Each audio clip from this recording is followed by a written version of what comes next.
just kind of keep sitting there because you don't want to stop that good thing. Right? Some introductions, you're eager to get up. That was good. So, a couple of quick observations. While I share none of these musical talents that I saw demonstrated tonight, and apparently, Daniel, you can play one or more instruments. But I did notice one thing that you and I have in common. Sorry, Jared. You're not calling my brother. It's okay, I get it all the time. Sorry, Jared. I know your name. Excuse me. May I start over? Your wonderful son, Jared. I see you ruined my joke. And I'm not that funny to begin with.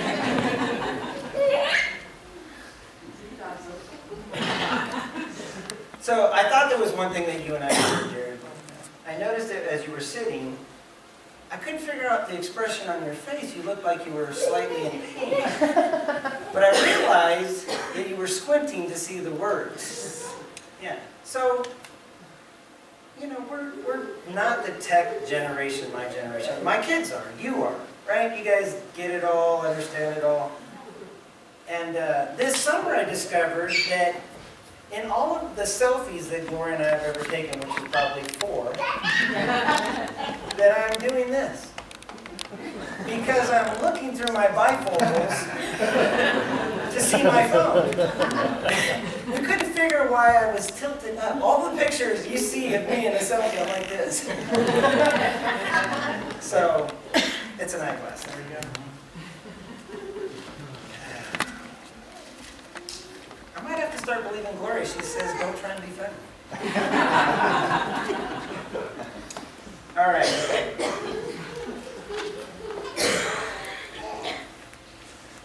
I recently read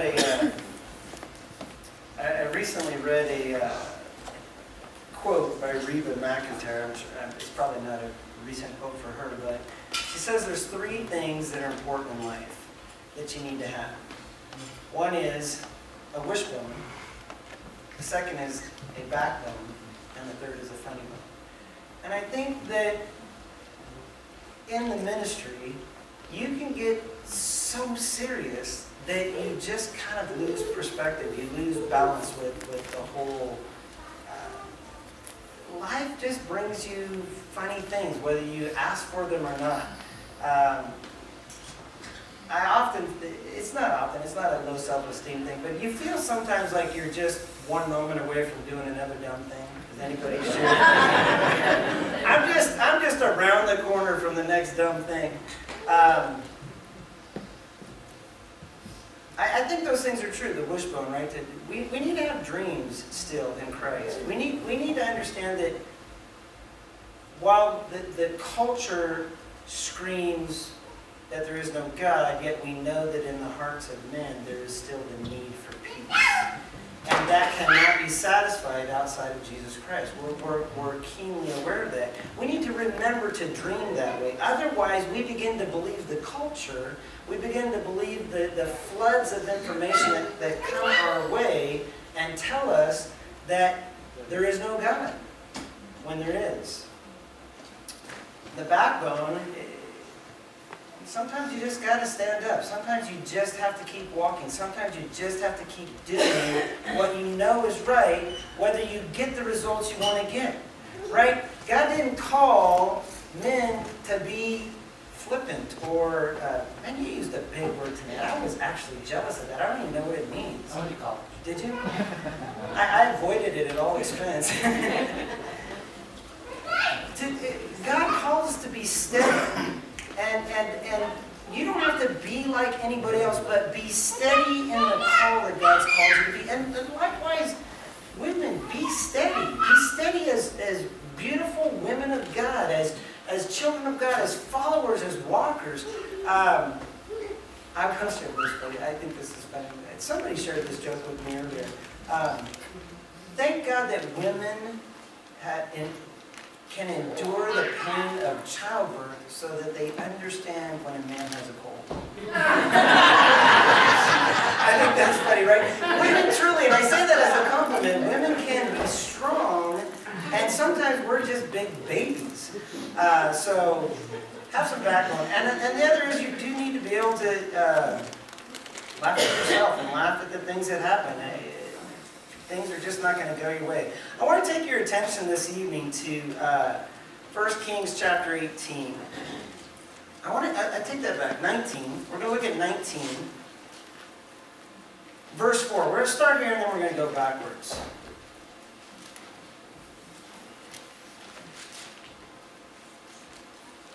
First Kings 19, verse 4.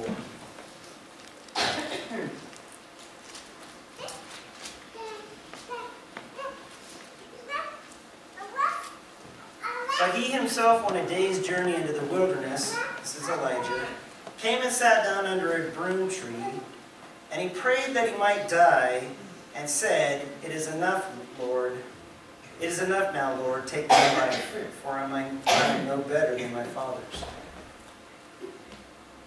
To me, it's such an intriguing story when you look at the beginning of the story, right? When you look at what God did essentially through the hand and the will of a man to stand before all of Israel, the wickedest king, he's described as the wickedest king ever known, Jezebel, the prophets of Baal, and there's this rock concert experience where the fireworks go off. God sends fire down from heaven and destroys everything that was there. To this. It's intriguing to me that this guy to me would be like Billy Graham, or right? I mean, somebody that you just go, does Billy Graham have a bad day? Does Elijah have a bad day when he can see God's hand demonstrated? It's intriguing. So a little bit of background. Ahab was called in the scriptures he was more wicked than all of the kings prior to him. He was the king of Israel.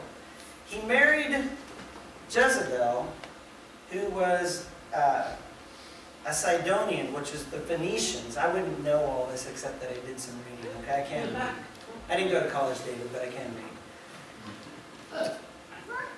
And the Phoenicians were great. They had kind of mastered the seas. They were great with shipbuilding and travel, and there was some threats to Ahab and the surrounding countries, and he felt that an alliance with the Sidonians or the Phoenicians would be helpful. Well, the king, Ethbaal, king of the Sidonians, they worshiped Baal, a very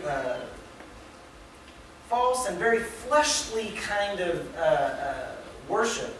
It involved a lot of sexual immorality, even to the point if they didn't feel like they appeased the gods, they would cut themselves, or they would sacrifice children, babies. I'm sorry, I distracted myself thinking today that we're upset over the things that we get upset over that seem minute, and I know maybe this is even inappropriate, but that you can kill something that's alive before it's born, and it's okay. That's a woman's health choice. Is it different, right? I mean, that you can sacrifice a child. I don't know how you do that. I don't know how you justify that in the name of a God or in the name of anything. I don't know how a mother or a father or anybody with any sense of any basic decency could say, yes, in the name of appeasing the gods, let's kill children. This was the background. This was where Jezebel, she was the daughter of Ethbaal, king of the Sidonians. He married her as an alliance. He needed some help. He needed to have a country on his side. So God sends, let's go back to 18 verse 1. Now it came to pass after many days that the word of the Lord came to Elijah in the third year, saying, "Go present yourself to Ahab, and I will send rain on the earth." So Elijah went to present himself to Ahab, and there was a severe famine in Samaria. And Ahab had called Obadiah, who was in charge of his house. Now Obadiah feared the Lord greatly. For so it was, while Jezebel massacred the prophets of the Lord, that Obadiah had taken 100 prophets and hidden them 50 to a cave, and had fed them with bread and water. And Ahab had said to Obadiah, "Go into the land, to all the springs of water, to all the brooks. Perhaps we may find grass to keep the horses and mules alive, so that we will not have to kill any livestock." And so they divided the land between to explore. Ahab went one way by himself, and Obadiah another. Now as Obadiah was on the way, suddenly Elijah met him, and he recognized him and fell on his face and said, "Is that you, my lord Elijah?" And he answered him, "It is I. Go tell your master Elijah is here." Now this is interesting, and it's kind of important, and I'm not sure I really get all of Obadiah. I didn't really do a lot of extra reading about Obadiah, but I love the dialogue in the next 4 or 5 verses. I don't know what it would be like to work for someone that evil and try to maintain your integrity. Right? I don't know that kind of conflict exactly. But I love that he's human. And so he goes into a dialogue. Let's see here. And then he said, How have I sinned that you are delivering your servant into the hand of Ahab to kill me? As the Lord your God lives, there is no nation or kingdom where my master has sent someone to hunt for you. And when they said he is not here, he took an oath from the kingdom or nation that they could not find you. And now you say, "Go tell your master Elijah is here." And it shall come to pass, as soon as I am gone from you, that the Spirit of the Lord will carry you to a place that I do not know. You're not going to be here. I'm going to go tell the king, and guess what? I'm going to die. Yeah, that's a great. How about you go with me? That would be my plan. I'm happy to tell King Ahab, but you're going with me. Right? Oh, no. Go on ahead of me. Yeah, I've seen that story before. I know how that one turns out, right? Egg on my face. Or death.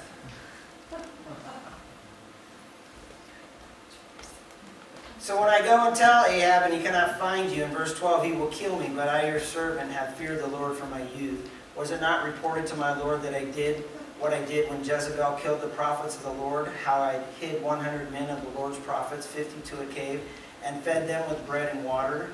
And now you say, "Go tell your master Elijah is here, and he will kill me."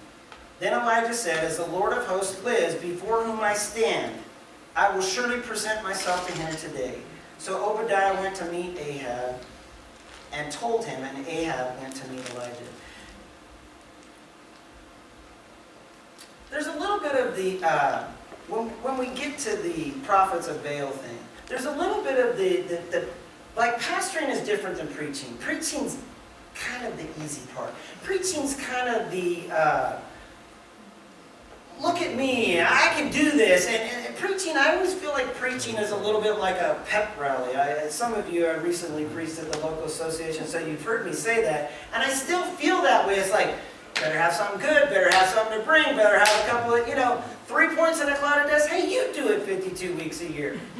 Right? Oh, critique the preacher. Right? Yeah, that was a bad one, Pastor. Yeah, you're lucky you don't have more bad ones. I'm glad there's a few good ones intermixed in all the bad, but that's a side point. So I feel a little bit like we all like that, even our Christianity, we actually should be geared up for Sunday. We should be looking for a message from the Lord. But sometimes what happens is we let Sunday replace the rest of our Christianity. Right? They get to the mount. He challenges the prophets of Baal. He lets them go first. He humiliates them. And it's this super great experience. And then they feared the Lord.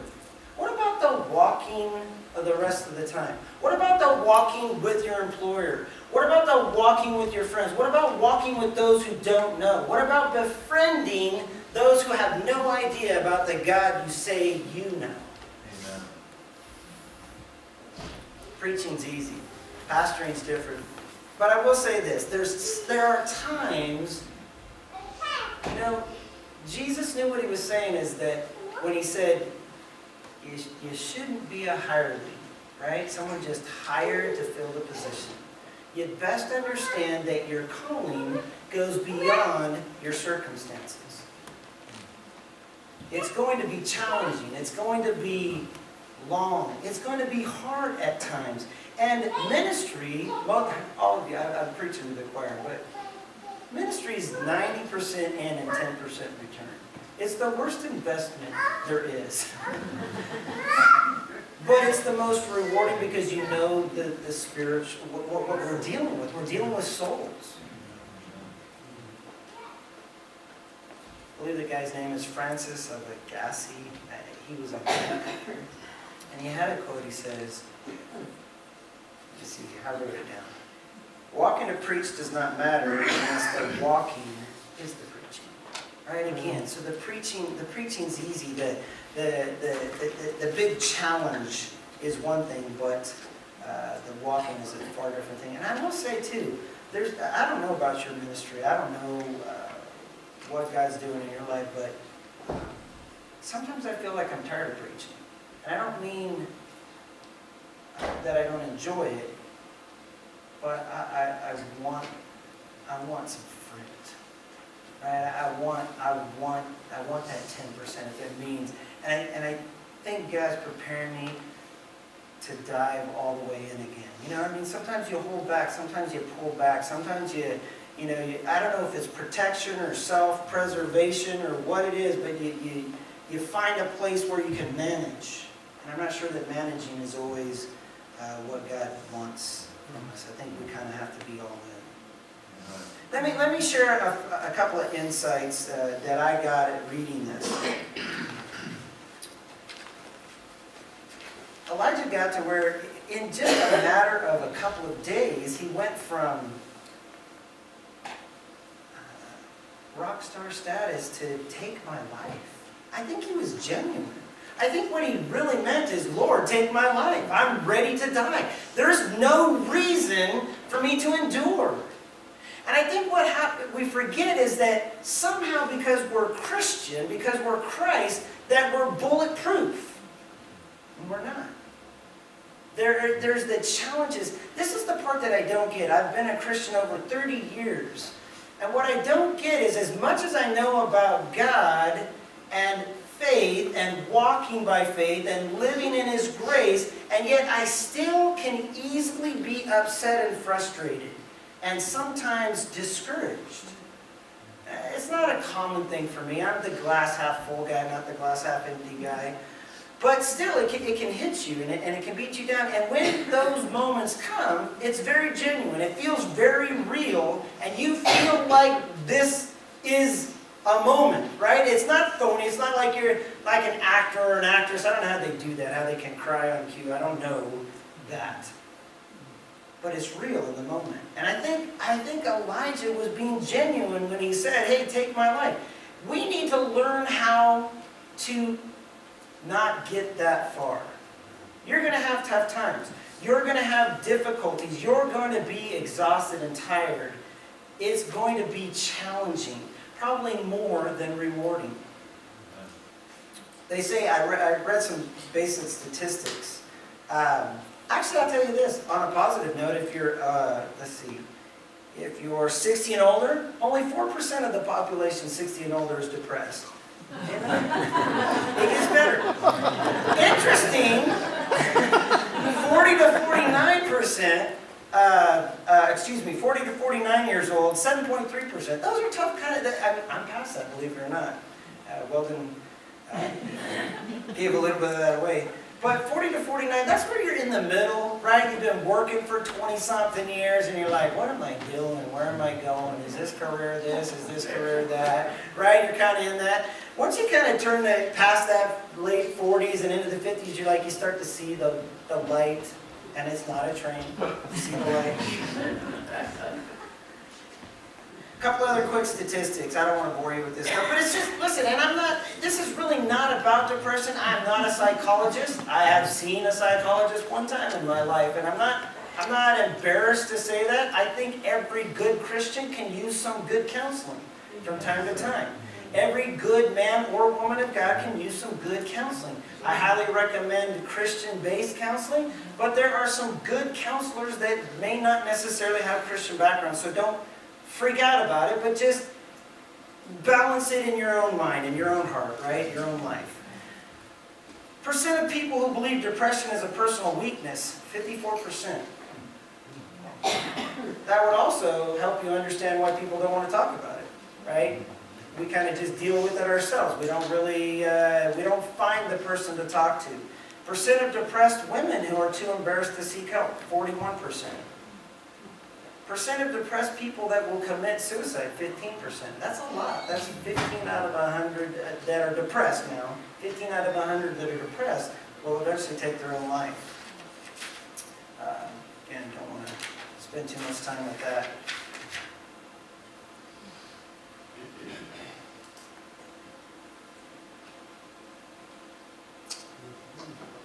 Where does take my life, as Elijah says, just take my life, where does that take root? In a couple of areas. Serious confrontations cause anxiety. 1 Kings chapter 18, verse 1 through 2. When the Lord sent Elijah to Ahab, this is a serious confrontation. This is not premarital counseling. This is not, I'm having trouble with my girlfriend. Pastor, can you help me out? Or this is the wicked king of God's people who married a Phoenician princess who's happy to kill anybody and everyone in her way to get what she wants. This is that kind of confrontation. Serious confrontation. Now, it doesn't have to be that big, but you know what I'm talking about. When I say serious confrontations, every one of you has had one or more, and you know what I'm talking about. You don't want to do it. As soon as you know you have to, you don't want to do it. Serious confrontations cause anxiety.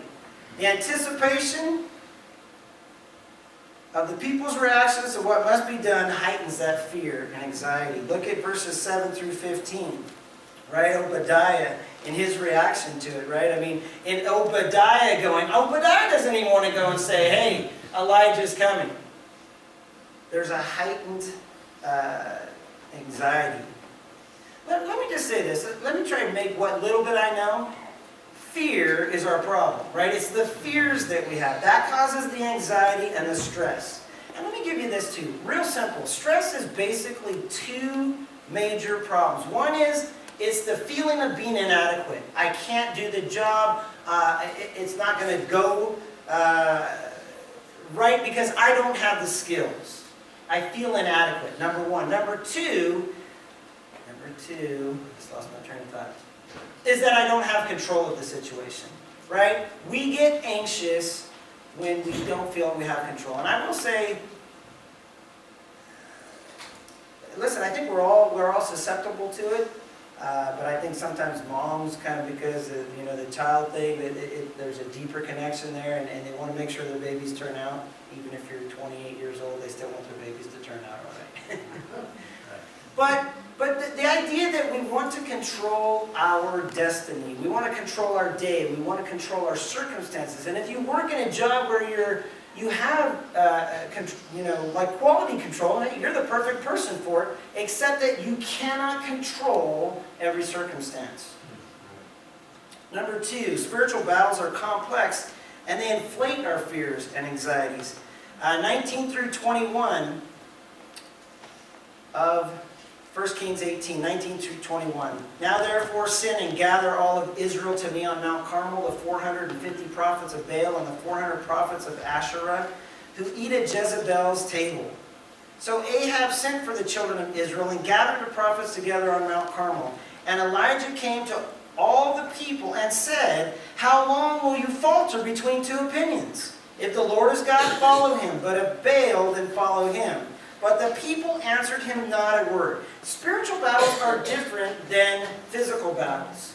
They're different than just the battles in the world where God or spiritual matters are not concerned. Because it's just whatever happens. You can take a position. Well, we see it all the time. In fact, we're bombarded with it in the news anymore, right? We're led to believe that everybody hates everybody else. I don't believe that's true, but you don't have to be right. You can just pick a side. We're not allowed to do that with spiritual battles. We have to pick God's side. They're complex. Physical confrontations often have just physical or tangible, sometimes immediate results. Spiritual battles or problems can seemingly go on for extended periods of time without apparent consequences to the naked eye. Right? You try counseling with a family that's doing this or that. I mean, nobody needs details. We've all done it. And you're trying to encourage them. Hey, look, Jesus. Right? And I'm not mocking. I'm saying, hey, look, come near with Jesus. Come near with the Word. Let's look. Let's apply this principle. Yeah. And then they can seemingly live their life for extended periods of time not doing what God asked when they are children of God and there seems to be no consequences. That makes it a little bit more challenging for you and I.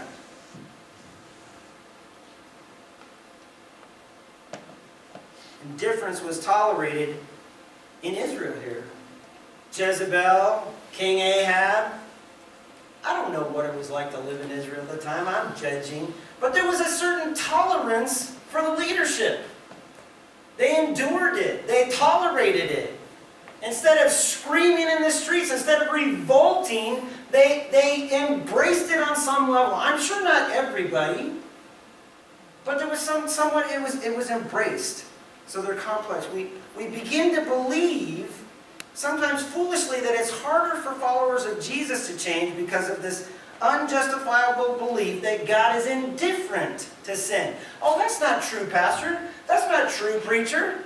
I know that, and you know that. But you kind of start to think it's true. People seem to get away with stuff, don't they? There's a part of us that we want justice. Even the world cries out, give me justice! We believe the world should be fair and every sin punished and every act of faith rewarded now. Isn't that what I want? I want to be rewarded now. Right? Just like when I was a kid. Give me a cookie. I just did my chores. That's for me. So that I will understand it. And that's part of the problem. I don't know what God's always doing. And it's also funny too. Even though I want justice for everybody else, what I really want for me is grace. So if that's really true, don't I really want grace for you too? Don't I really want grace for those that don't understand? Don't I need to be just a little bit more patient, a little bit more love, a little bit more time? How about this? How many of you remember the good old days? Raise your hands if you remember the good old days. How many of you say, like I'm in my mid-50s, okay? How many of you say, you talk about being older? You talk about being older? No? Not yet? No? Yeah. Praise God, you're not supposed to. It's one of the worst things you can do is talk about being older. It's horrible for your health. Because then you start justifying why you can't do things.